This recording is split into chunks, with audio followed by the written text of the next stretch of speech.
Hello मेरे प्यारे बच्चों, कैसे हैं आप सभी। Hope all are you doing great. मैं धर्मेंद्र सिंह गुड़िया स्वागत करता हूं आप सभी का अपने YouTube channel easy to learn में। कैसी चल रही है आप सभी की पढ़ाई। होप सभी अच्छे से पढ़ रहे होंगे, सारे सब्जेक्ट को अच्छे से प्रॉपर समय दे रहे होंगे आप, और सभी सब्जेक्ट में आपकी प्रिपरेशन बहुत ही बढ़िया चल रही होगी। इसी क्रम में मैंने भी अभी करंट में एक नया सीरीज स्टार्ट करा है, जिसमें हम क्लास 10th के top most important question answer जो प्रीवियस एग्जाम में पूछे गए हैं या जिनकी आने की संभावना ज्यादा है, उन क्वेश्चन आंसरों को हम डील कर रहे हैं। और सारे आंसर मैंने काफी शॉर्ट तरीके से बनाने की कोशिश करी है। बड़े बड़े लेंथी आंसरों को हमने काट के छोटा करने की कोशिश करी है, ताकि वीक बच्चे स्पेशली जिनको क्वेश्चन आंसर याद नहीं होते हैं और वो एग्जाम में फेल हो जाते हैं, तो स्पेशली उन बच्चों को फोकस करके मैंने ये वीडियो लेक्चर की सीरीज जो स्टार्ट करी है, जिसमें हम सारे क्वेश्चन आंसर को काफी शॉर्ट तरीके से समझने वाले हैं। मैंने सारे आंसर ऐसे बनाए जिनको हम एक एक लाइन के अंदर आसानी से डील कर पाएंगे। आपको मैं वो भी सिखाऊंगा कि कैसे हम क्वेश्चन के ही पार्ट को उठा के आंसर के अंदर रखते हैं और कहां से कहां तक हमें नया पार्ट उसमें ऐड करना है और उस पार्ट के पीछे का लॉजिक और कैसे उसको याद करेंगे, सारी चीजें हम इस वीडियो लेक्चर के अंदर पढ़ने वाले हैं। तो हम बढ़ते हैं आगे नेक्स्ट वीडियो लेक्चर की तरफ, जिसके अंदर हम पढ़ेंगे next 10 question answer. First part मैंने आपको प्रोवाइड करवा दिया, ये अपना सेकंड पार्ट होने वाला है। फर्स्ट पार्ट में हमने अ लेटर टू गॉड इसको पढ़ लिया है, और इसके बाद नेल्सन मंडेला जो है इसके 3 से 4 क्वेश्चन को हमने पढ़ लिया था। उसमें 2-3 क्वेश्चन और बच रहे हैं शायद तक, तो उनको आज हम इस वीडियो लेक्चर के अंदर डील करेंगे। अगले चैप्टर की ओर आगे बढ़ेंगे। तो स्टार्ट करते हैं बिना टाइम वेस्ट के इस वीडियो लेक्चर को। चलिए, तो अपना फर्स्ट क्वेश्चन लिखा है कि what does Mandela thank the international leaders for. जो इंटरनेशनल लीडर्स आए हुए थे साउथ अफ्रीका में, उन इंटरनेशनल लीडर्स को मंडेला जी जो है वो थैंक्स क्यों बोलते हैं, किस काम के लिए वो भी थैंक्स बोलते हैं। साउथ अफ्रीका में क्या हुआ था, फर्स्ट ब्लैक प्रेसिडेंट बने थे ना, इनॉग्रेशन सेरेमनी वहां पर सेलिब्रेट हो रही थी, और वहां पर बहुत सारे देशों के लीडर्स जो है वो आए हुए थे। तो उन लीडर को मंडेला जी थैंक जो है कैसे देते हैं, तो हमने लिखा आंसर कि Mandela thanks the international leader, यानी मंडेला जी जो थैंक्स देते हैं, यहाँ पर डस था इसलिए हमने थैंक्स लिख दिया है, ठीक है। द इंटरनेशनल लीडर्स फॉर कई के लिए देते हो, फॉर कमिंग यानी आने के लिए, and excepting South Africa as independent republic. यानी वो थैंक एक बात के लिए बोलते हैं कि भाई आप हमारे देश में आए और हमें साउथ अफ्रीका को एक स्वतंत्र राष्ट्र के रूप में एक्सेप्ट करने के लिए वो थैंक यू बोलते हैं। तो हमने वही लिखा है कि Mandela thank the international leaders, यानी ये तो मैंने प्रश्न में से लिखा है, 4 तक तो ऐसा ऐसा मैंने यहीं से लिखा है। मंडेला थैंक को थैंक्स कर दिया क्योंकि यहाँ पर डस था इसलिए, thanks the international leaders for. इसके बाद क्या लिखना है, कई के लिए थैंक बोल रहे हैं कि फॉर कमिंग यानी आने के लिए, एंड एक्सेप्टिंग यानी स्वीकार करने के लिए, किसको बेटा, साउथ अफ्रीका को। किसके रूप में, एस के रूप में। यहाँ बिकॉज का सेंस नहीं, यहाँ के रूप में सेंस है, के रूप में। किसके रूप में, एज इंडिपेंडेंट, एक स्वतंत्र रिपब्लिक यानी गणतंत्र के रूप में साउथ अफ्रीका को एक्सेप्ट करने के लिए मंडेला जी जो है इंटरनेशनल लीडर्स को थैंक्स बोलते हैं। अब यहाँ पर इशू सबसे बड़ा है कि बड़ी बड़ी स्पेलिंग बहुत ज्यादा है, तो इनको डील करने का तरीका मैंने बताया था आपको कि सिलेबल डिवाइड कर लेंगे। इंडिपेंडेंट, तो ये सबसे बड़ी स्पेलिंग है, इसको कैसे याद करेंगे, तो पहले तो करेंगे इन, फिर करेंगे डे, फिर पेन और फिर डेंट। ये ऐसे 4 टुकड़ों में इसको याद कर लेंगे, क्या कि इन, डे, पेन, डेंट, ठीक है, इंडिपेंडेंट। और रिपब्लिक को देख लेना, री पब और लिक, री पब लिक, ये 3 टुकड़ों में हो जाएगा। इसके बाद एक्सेप्टिंग को कर लेना एक, ठीक है, ऐसे ऐसे बोलेंगे एक, फिर लिखेंगे सेप और टिंग हो जाएगा, एक्सेप्टिंग, एक्सेप्टिंग, ACCEPTING, एक्सेप्टिंग। और इसके अलावा इंटरनेशनल तो अपना क्वेश्चन में ही सी, तो और कोई स्पेलिंग ऐसी नहीं जो डाउटफुल है। नेक्स्ट क्वेश्चन पर चलते हैं। क्वेश्चन पूछा था भाई हमसे कि व्हाट ट्वाइन ऑब्लिगेशन, यानी कौन से 2 ऑब्लिगेशन बाध्यताएं जो है वो डज मंडेला मेंशन, यानी मंडेला ने मेंशन करी। इस चैप्टर के अंदर 2 बाध्यताएं उन्होंने बताई कि भाई एक व्यक्ति के जीवन में 2 प्रकार की बाध्यताएं होती है, उन दोनों को सामना करना चाहिए। तो वो 2 बाध्यताएं कौन सी है, तो सीधी सी बात है कि एक तो होती है कि हमारी फैमिली की चुनौती है, यानी हमें अपनी फैमिली को साथ में लेके चलना पड़ता है सारी सिचुएशन के अकॉर्डिंग। और दूसरी अपनी बाध्यता होती है बेटा राष्ट्र के प्रति, यानी हमें राष्ट्र के प्रति भी अपने कर्तव्य को निभाना पड़ेगा, सर्विस देनी पड़ेगी, सेवा देनी पड़ेगी राष्ट्र को। तो ये 2 प्रकार की बाध्यताएं मंडेला जी जो मेंशन करते हैं। तो हमने लिखा है कि मंडेला मेंशन, यानी मंडेला जी ने मेंशन करी है ट्वाइन ऑब्लिगेशन, यानी 2 बाध्यताओं को। 1 एक है फॉर किसके लिए बेटा, हिज फैमिली, यानी अपने परिवार के लिए एक समस्या होती है, बाध्यता होती है, उसके कर्तव्य को निर्वाह करना पड़ता है। And other for his country, और दूसरी किसके लिए होती है बेटा, कंट्री के लिए, यानी हमें परिवार की भी जिम्मेदारी उठानी पड़ेगी और राष्ट्र के लिए भी हमें अपने दायित्व को निभाना पड़ेगा। तो ये ट्वाइन ऑब्लिगेशन हो गया, एक तो है बेटा परिवार के लिए और दूसरा किसके लिए बेटा, कंट्री के लिए। तो ये आसानी से हो जाएगा अपना कि Mandela mention twine obligation, and Mandela ने जो 2 ऑब्लिगेशन मेंशन करे, 1 फॉर हिज फैमिली, एक तो उसके उनके परिवार के लिए, and other for his family country, sorry, और दूसरा किसके लिए बेटा, कंट्री के लिए, ठीक है। तीसरे क्वेश्चन पर चलते हैं। What ideal does Mandela set for the future of south Africa, यानी कौन से आइडियल, आइडियल बोले तो आदर्श, ठीक है, आइडियल बोले तो आदर्श, यानी कौन से आदर्श जो है मंडेला जी ने सेट किए, निर्धारित किए हैं, किसके लिए बेटा, फ्यूचर ऑफ साउथ अफ्रीका, यानी साउथ अफ्रीका जो है उसके फ्यूचर के लिए, यानी फ्यूचर में, भविष्य में साउथ अफ्रीका जो है किन आयामों के ऊपर अपना शासन करेगा, किन आयामों को लेकर आगे बढ़ेगा, एक इंडिपेंडेंट और एक डेमोक्रेटिक कंट्री के रूप में बढ़ेगा। तो वो सेट उन्होंने किए थे कि भाई आगे जो है ना, कभी भी अपना साउथ अफ्रीका किसी की भी गुलामी नहीं करेगा, किसी के भी ऑपरेशन को एक्सेप्ट नहीं करेगा, ये एक डेमोक्रेटिक गणतंत्र के रूप में रहेगा, लोकतांत्रिक गणतंत्र के रूप में शासन रहेगा इसके अंदर। तो ये बात उन्होंने सेट करी थी फ्यूचर के लिए। देखना, ही सेट्स द आइडियल, यानी उन्होंने आइडियल सेट किए थे, देट वो क्या थे, लिखा है देट की हिज कंट्री, यानी उनका देश जो है विल नेवर एक्सपीरियंस, यानी कभी भी एक्सपीरियंस नहीं करेगा, अनुभव नहीं करेगा, कभी भी लागू नहीं करेगा, किसको बेटा, ऑपरेशन को। ऑपरेशन यानी होता बेटा दमन, ठीक है, मैं लिख देता हूं दमन। तो एट वन बाय अनदर, यानी एक शासन के बाद में दूसरे शासन का जो भाई दमन होता है, अत्याचार जो होता है, जो प्रताड़नाएं सहन करनी पड़ती है, उन प्रताड़नाओं को अब अपना राष्ट्र जो है वो एक्सेप्ट नहीं करेगा। इसके अंदर अगर हम डाउटफुल स्पेलिंग की बात करें तो यहाँ पर भी 2-3 स्पेलिंग ऐसी हैं जो डाउटफुल है। एक तो बेटा ऑपरेशन देखना है, तो इसको अप प्रेस कर लो, इसको प्रेस और सन, ऐसे 3 टुकड़ों में इसको हम याद कर लेंगे। कैसे हो जाएगा बेटा, ऑप प्रेस और सन, ठीक है, क्या हो जाएगा, ऑप प्रेस PRES और सन SION, ऑपरेशन हो जाएगा। इसके बाद बात करें हम एक्सपीरियंस की, तो करो एक्स पे रियन री और इन स, ऐसे इसको भी हम टुकड़ों में कर लेंगे। कैसे बेटा, एक्स पे री इन स, ठीक है, इस प्रकार से इस स्पेलिंग को भी हम आसानी से याद कर लेंगे। देन इसके अलावा और भी कोई इसमें डाउटफुल स्पेलिंग हो तो उसको ऐसे सिलेबल डिवाइड करके आप याद कर लेना। अच्छा, इस वाले में तो मेरे को नहीं लग रही कि कोई स्पेलिंग ऐसी डाउटफुल होगी, और बहुत सारी चीजें तो हमें क्या करनी, प्रश्न में से मेंशन कर देनी। ये होप ये तीनों क्वेश्चन आंसर आपको समझ में आ गए। नेक्स्ट क्वेश्चन को देखते हैं। Can we say 10 May an autumn day in South Africa, यानी ये प्रश्न पूछ रहा है कि क्या हम कह सकते हैं कि जो 10 मई का जो दिन था, जब वहां पर इनॉग्रेशन सेरेमनी ऑर्गेनाइज हो रही थी, वो दिन वो क्या था बेटा, एक ऑटम का डे था, ठीक है, इन साउथ अफ्रीका। ऑटम डे उसको कहा गया है, ये भाई सिंबॉलिकली यूज किया गया है ऑटम डे।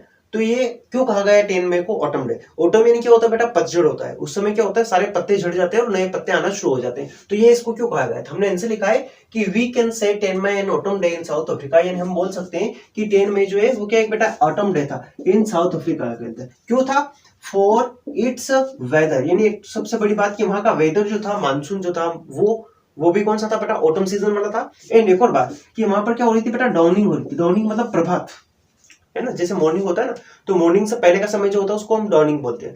तो डाउनिंग हो रही थी किसकी बेटा, फ्रीडम की, फ्रॉम व्हाइट, यानी पहले जो वहां पर व्हाइट रूल जो चल रहा था, उस व्हाइट रूल की फिनिशिंग होने के बाद वहां पर ब्लैक रूल जो है वो आ रहे थे। और ब्लैक रूल से जो है उसका क्या था बेटा, एक डेमोक्रेटिक पार्टी के रूप में वो आई थी, और उसका क्या था, एक शुभारंभ था, एक प्रभात की किरण जो होती है ना, उसके बाद ये वहां पर आई हुई थी। तो इसको बोला गया बेटा डाउनिंग, ठीक है। तो साउथ अफ्रीका में भाई 10 में ऑटम का डे क्यों था बेटा, प्रश्न में समय आज सिर्फ ये रखना कि 10 में ऑटम डे, ठीक है। ये दो बात प्रश्न में आपको दिख जाए तो आंसर ही चिपका के आ जाना, सब सही हो जाएगा आपका, ठीक है। हमने लिखा है कि we can say 10 May an autumn day in South Africa, यानी हम बोल सकते हैं कि साउथ अफ्रीका जो है उसमें 10 में क्या था, ऑटम डे था। क्यों था बेटा, फॉर इट्स वेदर, पहली बात तो किसके लिए बेटा, उसका वेदर, वहां का जो मानसून था वही क्या था, ऑटम सीजन वाला था। एंड एक और बात क्या बेटा, डाउनिंग, डाउनिंग मतलब प्रभात हो रही थी वहां पर, किसकी बेटा, फ्रीडम की, फ्रॉम व्हाइट, यानी व्हाइट रूल से वहां पर आजादी मिल रही थी, इसलिए इसको 10 मई को ऑटम डे कहा गया है। स्पेलिंग इसमें ज्यादा डाउटफुल तो कुछ भी नहीं है, एक देख लेते हैं, ऑटम तो क्वेश्चन में रहेगा, इसी वेदर देख लेते हैं, तो वे, ठीक है, और द दो टुकड़ों में कर लेना इसको। डाउनिंग को देख लेते हैं, डाउ और निंग, ठीक है, DAWNING, ठीक है, ऐसे हो जाएगा। बाकी फ्रीडम तो इजी, फ्री और डम, और तो ऐसा और तो कोई ऐसी स्पेलिंग नहीं है जो डाउटफुल है।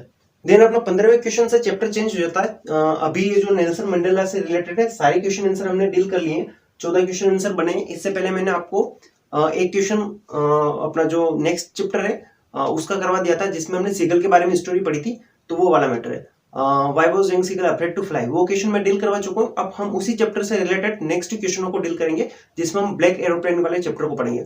इसमें होता है कि भाई एक पायलट होता है, वो प्लेन से पेरिस से इंग्लैंड वापस आ रहा होता है, पेरिस गया होता है, वहां से वो वापस आ रहा होता है, और जब वो वापस आ रहा होता है तो रास्ते में उसको क्या सामना करना पड़ता है, स्टॉर्म जो उसका फेस करना पड़ता है, और उस स्टॉर्म में उसके सारे इंस्ट्रूमेंट जो है वो खराब हो जाते हैं, और उससे निकलना बहुत ही ज्यादा मुश्किल हो जाता है उसके लिए। ऐसी कंडीशन में एक और प्लेन जो है उसके सामने आता है और वो प्लेन उसकी हेल्प करता है उस स्टॉर्म से बाहर निकालने की। तो ये स्टोरी है, इसके क्वेश्चन आंसर को हम डील करेंगे। इसमें पहला क्वेश्चन लिखा है कि I will take the risk, यानी ये रिस्क जो उसने ली है, अपना जो नरेटर है, जो पायलट है, उसने क्या किया है, रिस्क लिए। बेटा रिस्क क्या है कि वो जो ब्लैक स्टॉर्म जो था उस समय चल रहा था, उसमें से उसने गुजरने के प्लान बना लिया था कि मैं इसी के अंदर से होके निकलूंगा, तो ये रिस्क थी। तो ये व्हाट इज द रिस्क, तो रिस्क क्या है कि वो जो स्टॉर्म है ना उससे गुजरना, उसके अंदर से होकर फ्लाई करना अपने प्लेन को, ये रिस्क था। और why does narrator take it, और ये नरेटर जो है अपना, नरेटर मतलब ये पायलट जो है वो ये रिस्क क्यों लेता है, ये हमें बताना है। तो भाई नरेटर रिस्क लेने के पीछे लॉजिक होता है कि वो पेरिस होता है और उसको उसके घर की याद आती है, उसके घर की सारी चीजें याद आ जाती है, उसको उसकी जो अपना मदरलैंड जो है उसकी याद आती है, इंग्लैंड की याद आती है, और वो सोचता है कि वो जल्दी से जल्दी अपने घर पे चला जाए और वहां का ब्रेकफास्ट करे। तो वो क्या करता है कि वापिस जाने का प्लान बना लेता है। आंसर हमने लिखा है कि the risk was to fly through the black storm, यानी जो ब्लैक स्टॉर्म जो था, तूफान जो था, उसके अंदर से फ्लाई करना ही सबसे बड़ा रिस्क था। और दूसरा है कि नरेटर ने इसको क्यों लिया, तो हमने लिखा है कि the narrator take it, and narrator ने ये रिस्क लिया था बिकॉज, क्यों लिया था कि हिज होम, उसका घर जो है, परिवार जो है, वॉज बैकनिंग हिम, उसको क्या कर रहा था, बुला रहा था बेटा, उसको याद आ रही थी उसके घर की, इसलिए वो वापिस जाना चाहता था हिम। ठीक है, मैटर समझ में आया होगा कि the risk was to fly through the black storm, यानी रिस्क क्या था बेटा, ब्लैक स्टॉर्म से फ्लाई करना। और वो क्यों करना चाहता था ब्लैक स्टॉर्म से फ्लाई, हो सकता है वो वापस भी चला जाए, पेरिस जा सकता था, लेकिन वो नहीं जाता है। इसके पीछे का लॉजिक क्यों है कि उसको उसके घर की याद आ रही होती है, उसके परिवार की याद आ रही होती है, उसकी कंट्री की याद आ रही होती है, और वो सोचता है चाहे कुछ भी हो मेरे को जाना ही जाना है, तो इसलिए उस स्टॉर्म से भी वो फ्लाई करके चला जाता है। याद करने के लिए इसको 2-3 टुकड़ों में याद कर सकते हैं हम कि the risk was to fly through black storm. एक तो ये पार्ट भी इतना बड़ा पार्ट है, अगर इतना बड़ा याद नहीं हो तो इसको और छोटा कर सकते हैं। The risk was to fly, यहां तक करो इसको, the risk was to fly 2-4-5 बार लिखो इसको, फिर याद हो जाए तो नेक्स्ट वाले पार्ट को लिखो through the black storm, through the black storm, यहां तक याद कर लो। जब ये दोनों टुकड़े आपको याद हो जाते हैं तो इन दोनों को मिक्स कर दो, देन तीसरे टुकड़े को करो, क्या है बेटा कि द नरेटर टेक इट, यानी यहां तक का कर लो सिर्फ, द नरेटर टेक इट, और फिर इसके बाद बिकॉज के बाद का याद कर लो, because his home was beckoning him, because his home was beckoning him. ऐसे इनको 4 टुकड़ों में, छोटे छोटे टुकड़ों में याद करो, सिर्फ एक एक पार्ट को, वो याद हो जाए तो दूसरे पार्ट से उसको मिक्स करके ऐसे पूरा ही कंप्लीट कर लो, और उसको 1 या 2 बार आप लिख दो, तो गारंटी 101% श्योर कि आपका आंसर जो है माइंड से स्लिप आउट नहीं होगा और आपको एग्जाम में पूरे मार्क्स इसके मिल जाएंगे। देन नेक्स्ट क्वेश्चन पर चलते हैं। What made the woman in control center looked at the narrator strangely? ठीक है, यानी ये प्रश्न पूछ रहा है कि भाई वो कंट्रोल सेंटर के अंदर जो एक वुमेन थी जो सारा सिस्टम जो ऑर्गेनाइज करती है और अरेंज करती है, वो वुमेन जो है उस नरेटर की तरफ जो अपना पायलट उतर के आया ब्लैक स्टॉर्म वाले तूफान को उड़ा के, तूफान में से वो प्लेन को उड़ा के आया जो नीचे, उसको स्ट्रेंजली क्यों देखती है, अजीबता के साथ में क्यों देखती है। तो इसके पीछे लॉजिक है कि जब वो पायलट आता है तो आके उस वुमेन से पूछता है कि मेरे साथ में जो एक और प्लेन उड़ रहा था, जो भी मैंने बताया कि एक और प्लेन उसकी मदद करने के लिए आता है, तो पूछता है कि उस जो प्लेन है उसका पायलट कहाँ है, क्योंकि मेरे को उससे मिलना है और उसको थैंक यू बोलना है। ये जब वो सुनती है अपनी वुमेन, तो वो सोचते है कि मैंने रडार पर देखा था उस रात में जब आप प्लेन को उड़ा के ला रहे थे, उस समय कोई और प्लेन वहां पर रन नहीं कर रहा था, फ्लाई नहीं कर रहा था, तो मैं कैसे उससे मिलवा सकती हूँ। तो ये औरत जो है ना, ये भी क्या हो जाती है, कंफ्यूज हो जाती है, और इंस्टेंटली उस अपने नरेटर जो उसको देखती है, पायलट को देखती है कि ये भाई बंदा बोल क्या रहा है। ठीक है, तो ये हमने आंसर में लिखा है कि द वुमेन, अच्छा मैंने ये यहां से लेकर पूरा ही क्वेश्चन से मैंने आंसर में डाल दिया है कि the women in control centre looked at the narrator strangely, ऐसा ऐसा मैंने लिखने का काम किया। याद सिर्फ अपने को यही करना है, because he was asking about the other plane, क्योंकि वो अनदर जो प्लेन उड़ रहा था, एक और प्लेन जो उड़ रहा था, उसके बारे में वो बंदा पूछने का काम कर रहा था, इसलिए ये वुमेन जो है उसकी तरफ स्ट्रेंजली देख रही थी, क्योंकि रियलिटी में ऐसा कोई प्लेन था ही नहीं जिसके बारे में वो पूछ रहा था। ठीक है, तो समझ में आया होगा आपको, यही याद करना आपको, because he was asking about another plane, क्योंकि वो दूसरे प्लेन के बारे में पूछने का काम कर रहा था। देन हम नेक्स्ट वाले क्वेश्चन को करते हैं।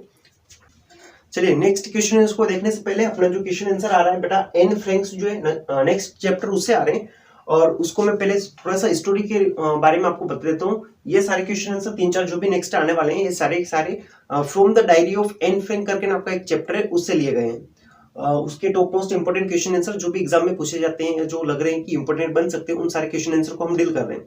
ठीक है, इसको डील करने से पहले हम थोड़ा सा स्टोरी लाइन पर चलते हैं। तो ये डायरी जो है ना, ये चैप्टर एन फ्रैंक ने खुद ने लिखा है, और उन्होंने एक डायरी मेंटेन करी थी जब वो कंसंट्रेशन कैंप से गुजर रहे थे, जब नाजीज वहां पर सत्ता में थे ना, उन्होंने जो लोग जो है उनके ऊपर काफी कठोर अत्याचार किए थे और उस समय ये काफी अपना जान बचाकर भागने का काम कर रहे थे और छुप रहे थे ना, तो वहीं पर उसी समय इस डायरी को लिखा गया है। और ये एकमात्र डायरी ऐसी बची थी उस समय जो एक विश्वसनीय तथ्य के रूप में था कि जिसके अंदर उस समय जो जो घटनाएं घटित हुई थी उनको अच्छे से एक्सप्रेस करने का काम किया था। अच्छा, हम स्टोरी लाइन के ऊपर ज्यादा नहीं जाएंगे, हम बेसिक बात देख लेते हैं। तो इसमें एन फ्रैंक नाम की एक गर्ल होती है, जूइश गर्ल होती है, और उसके पापा उसको उसके 13th बर्थडे पर एक डायरी गिफ्ट करते हैं जिसको वो किटी नाम से बुलाती है। यह डायरी ओरिजिनली डच लैंग्वेज में लिखी जाती है ना। अब जब वो डायरी देते हैं तो एन के लिए उस डायरी में लिखना, मैं क्वेश्चन से रिलेटेड स्टोरी ही आपको बता रहा हूँ, बाकी स्टोरी के टाइमलाइन पर हम नहीं जा रहे। तो ये डायरी जो उसके लिए अजीब होती है उसके अंदर लिखना, क्योंकि उसने डायरी में पहले कभी कुछ लिखा नहीं होता है, तो डायरी लिखना उसके लिए एक अजीब एक्सपीरियंस हो जाता है।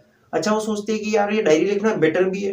क्यों? क्योंकि वो सोचती है कि डायरी में अगर मैं कुछ भी लिखूंगी तो ये डायरी मेरे से क्या करेगी, क्रॉस क्वेश्चन नहीं करेगी, कोई आर्ग्यूमेंट नहीं करेगी। अच्छा, जो भी मैं अपनी फीलिंग है उसको डायरी के अंदर अच्छे से शेयर कर सकती हूँ। अगर मैं पीपल के पास जाऊंगी, लोगों के पास में जाऊंगी, तो लोग मेरे से तर्क वितर्क करेंगे, मेरी बातों को मेरे को डिमोटिवेट करने का काम करेंगे। इसलिए सोचती है एन फ्रैंक कंपनी कि भाई डायरी में लिखना क्या है, बेटर है किसकी तुलना में, पीपल की तुलना में। पीपल से अपने अपने आइडियाज जो है, अपने विचार जो उनको शेयर नहीं करना चाहिए, इसकी बजाय क्या कर लेना चाहिए, हमें डायरी में लिख देना चाहिए। और भाई एन फ्रैंक डायरी क्यों लिखती है? क्योंकि उसका कोई अच्छा फ्रेंड नहीं होता जिसके साथ में वो अपने सीक्रेट्स, अपनी फीलिंग, अपने हैप्पीनेस, सैडनेस, अपने अप्स एंड डाउन्स वो बता सकती है। तो इसलिए वो डायरी को लिखना शुरू करती है। ठीक है, इन क्वेश्चनों में यही स्टोरी है। बाकी स्टोरी किसी भी यूट्यूब चैनल पर आप समरी देख लेना, चैप्टर को अच्छे से समझना हो आपको, और एग्जाम में जाने से पहले हर एक चैप्टर की समरी तो कम से कम देख के ही जाना हो ताकि समझ में आ जाए आपको। ठीक है, अब देखते हैं क्वेश्चन आंसर को। पहला क्वेश्चन लिखा था अपना भाई कि why does Anne want to keep a diary, Anne जो है वो डायरी क्यों रखना चाहती है, हमें बताना है। तो इसका छोटा सा लॉजिक है कि उसका कोई अच्छा फ्रेंड नहीं था। ये तो बहुत सारे फ्रेंड थे लेकिन अच्छा फ्रेंड नहीं था जिसके साथ में अपनी सारी फीलिंग्स शेयर कर सकती है। तो हमने लिखा है कि प्रश्न में से लिखने का काम किया है कि Anne want to keep a diary, यानी एन जो है वो डायरी रखना चाहती है, और बिकॉज के बाद हमने आंसर जोड़ दिया है because she had hardly any good friend, उनका कोई अच्छा फ्रेंड नहीं था इसलिए वो डायरी रखना चाहती है। समझ में आ ही गया होगा आपको क्यों? क्यों? Because she had hardly any good friend, यानी बड़ी ही मुश्किल से उनका कोई अच्छा दोस्त होगा, इसलिए वो क्या करती है कि डायरी में अपनी बातों को शेयर करने का काम करती है।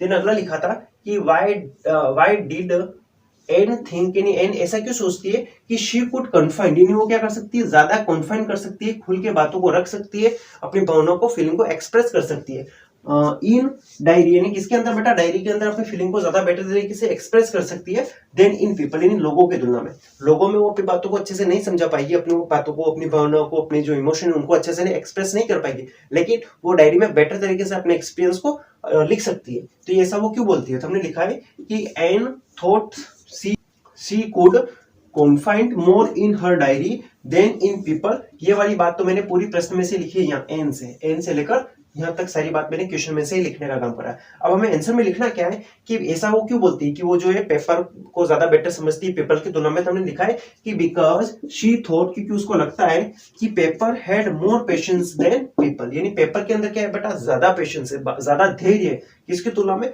लोगों की तुलना में। लिखा है बिकॉज शी थॉट, क्योंकि उसको ऐसा लगता है कि पेपर हैड मोर पेशेंस, ये पेपर जो है उनमें क्या है बेटा, ज्यादा पेशेंस है, किसकी तुलना में, देन पीपल की तुलना में। अच्छा, मैंने ना एक बार पहले एक्सप्लेन कर दिया था इसको, लेकिन मेरा वीडियो जो पॉज ही रह गया था, इसलिए मैं इसको इन्हीं को लिखे हुए को डबल एक्सप्लेन करने का काम कर रहा हूँ। आगे देखते हैं। What makes writing in a diary a strange experience for N, यानी एन के लिए डायरी को लिखना एक स्ट्रेंज, अजीब अनुभव क्यों था? तो भाई उसने पहले कभी कुछ नहीं लिखा था, इसलिए उसके लिए बातें जो है अजीब थी। तो हमने लिखा है कि writing in a diary is a strange experience for Anne, ऐसा मैंने प्रश्न में से लिखा, ये यहाँ से राइटिंग इन अ डायरी से लेकर Frank, because she had never written anything before, यानी उसने पहले कभी कुछ नहीं लिखा था, इसलिए डायरी लिखना उसके लिए क्या था बेटा, एक अजीब एक्सपीरियंस था। तो लगभग यहाँ तक के सारे क्वेश्चन आंसर आपको समझ में आ गए होंगे। इसमें हमने 19 क्वेश्चन को डील कर लिया, 19 क्वेश्चन जो है इनको डील कर लिया है। इसके बाद 19 के आगे वाले क्वेश्चनों को हम नेक्स्ट वीडियो लेक्चर के अंदर कंप्लीट करने वाले हैं। इससे पहले वाले फर्स्ट पार्ट में हमने 10 क्वेश्चन आंसर को डील किया था, देन नेक्स्ट 9 क्वेश्चन आंसर इसमें हमने डील कर लिए। ओवरऑल हम 19 क्वेश्चन आंसर को पढ़ चुके हैं। इन 19 क्वेश्चन आंसर की अच्छे से घर पे प्रैक्टिस कीजिएगा, आप लिख कर बार बार इनको, जितनी ज्यादा बार लिखेंगे उतना ज्यादा बेटर आपके लिए। ये आपने अच्छे से याद कर लिया तो श्योर है कि आप एग्जाम में 101% पास हो जाओगे, क्योंकि ये सारी ऐसे क्वेश्चन है जो लगभग टॉप मोस्ट इंपोर्टेंट है और एग्जाम में आने की प्रायोरिटी भी इनकी ज्यादा रहती है। जितना ज्यादा हमारे एग्जाम में बैठ जाए उतना ज्यादा हमारा अच्छा रहेगा। और ये स्पेशली उन बच्चों के लिए जो वीक हैं, जिनको लगता है कि सर हमसे क्वेश्चन आंसर तो याद होते ही नहीं है, क्या करें हम। तो उन बच्चों के लिए मैंने इन क्वेश्चन आंसर को बनाने का काम किया है। काफी शॉर्ट तरीके से इन सारे आंसरों को मैंने लिखने का काम किया है, आपको समझाने का काम किया है और डिटेल में सारी चीजों को समझा दिया है। स्पेलिंग मिस्टेक्स से रिलेटेड भी मैं बातें कर ही चुका हूँ, तो इनमें शायद एक दो शब्द ऐसे होंगे, मेरे को इन सभी आंसरों में कोई भी ऐसा वर्ड नहीं लगा जो ज्यादा बड़ा हो। एक तो ये था पेशेंस, तो इसको पे टी इन स करके याद कर लेना, पे टी इन और स, ऐसे 4 टुकड़ों में इसको 1-2 बार लिख लोगे आप ना स्पेलिंग को, तो अपने आप याद हो जाएगी। इसके अलावा तो और मेरे को कोई स्पेलिंग ऐसी नहीं लगी जो ज्यादा बड़ी हो। तो सारी चीजें हमने डील करी है। वीडियो पसंद आया हो तो लाइक कमेंट शेयर और सब्सक्राइब जरूर कीजिएगा और अपने दोस्तों के साथ में भी शेयर कीजिएगा जिनको क्वेश्चन आंसर से रिलेटेड कोई इश्यू है और या क्वेश्चन आंसर जिनको याद नहीं हो रहे हैं, तो उनको ये वीडियो शेयर कर दीजिएगा ताकि वो भी इन वीडियोस को देख के इन क्वेश्चन आंसर को अच्छे से डील कर पाए। मिलते हैं नेक्स्ट वीडियो लेक्चर में, तब तक के लिए जय हिंद जय भारत।